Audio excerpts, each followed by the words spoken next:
All right, welcome to The Explainer.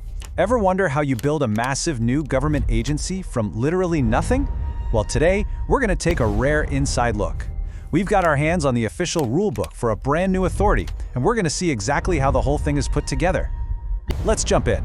So yeah, how do you do it? I mean, think about it. You have this idea for an agency. In this case, the Punjab Enforcement and Regulatory Authority, or PERA.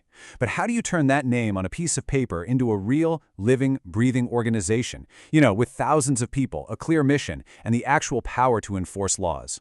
Well, it turns out it all starts with a blueprint. And this document we're looking at, the PERA Regulations of 2025, is exactly that. It's this incredibly detailed plan that maps out, well, everything. From who's allowed to join to who's in charge of what, you could almost call it the DNA for the entire organization. Okay, so let's crack open this blueprint. The first thing you see are the basic rules of engagement. These are the fundamental must-follow conditions that apply to absolutely everyone who wants to be a part of PERA. So before you can even get your foot in the door, you have to clear 4 big hurdles. First, you got to be a resident of Punjab. Second, you have to be declared medically fit. Third, they're going to do a full background check on your character.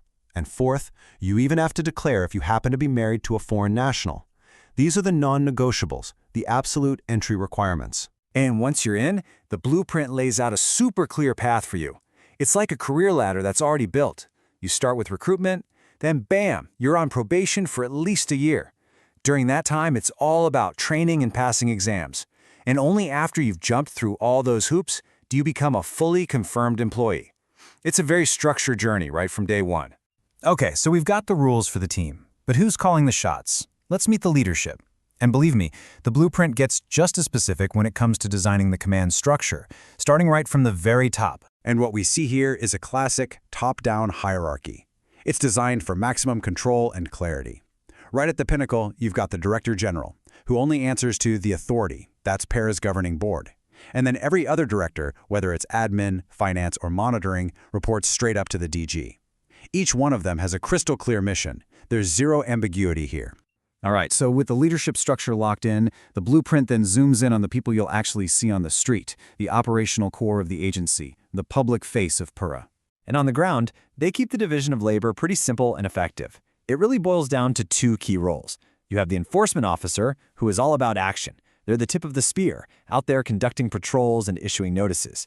And then, backing them up, you have the investigation officer. Their entire job is about evidence, collecting it, preserving it, and making sure every action is legally rock solid. So you have one person who enforces and another who proves the case. And when I say this blueprint gets specific, I mean really specific, especially for these frontline jobs. Just look at the physical standards for an enforcement officer. This isn't just a friendly suggestion, it's a hard requirement. For men, 170 centimeters tall, a 9-minute mile run. For women, 160 centimeters, a 14-minute mile. These details are spelled out to make sure every single officer has the baseline physical capability they need to do the job. And get this, here's a crucial point. Kind of buried in the regulations for enforcement officers is this one line. It says, every single official function they perform must be recorded on an audio/video camera. That's not some afterthought, it's a core part of the design, building transparency and accountability directly into their daily work right from the very beginning. So, we have the people, and we know their roles. But how does this whole machine actually work? Let's take a look at the engine room, the processes for hiring and moving people that are designed to keep this entire structure running smoothly. To make sure hiring is fair, the blueprint creates what are called recruitment committees. And for the senior jobs, look who's on the main committee. You've got the Director General chairing it, joined by other key directors and even technical experts from the Punjab Information Technology Board.